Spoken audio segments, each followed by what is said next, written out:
Tangis pegawai minimarket saat tokonya dijarah korban banjir Sumatera, terdiam di pojok saksikan warga. Viral video di media sosial, korban banjir bandang di Kabupaten Tapanuli tengah mulai tidak kondusif. Mereka disebut melakukan penjarahan terhadap minimarket.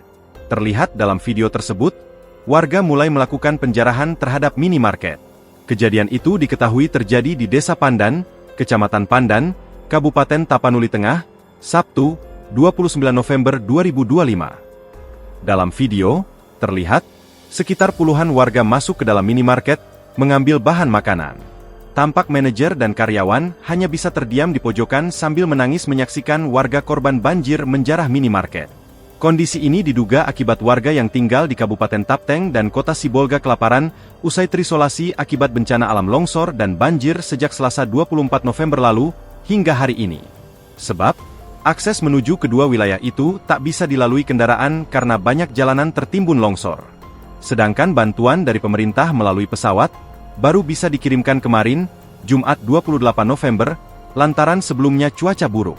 Mengenai penjarahan, Kabid Humas Polda Sumut Kombes Ferry Walintukan mengatakan sedang ditangani Polres Tapanuli Tengah. Polisi yang berada di lokasi memantau situasi, mengumpulkan data dan barang bukti. Download Tribun X sekarang. Menghadirkan lokal menjadi Indonesia.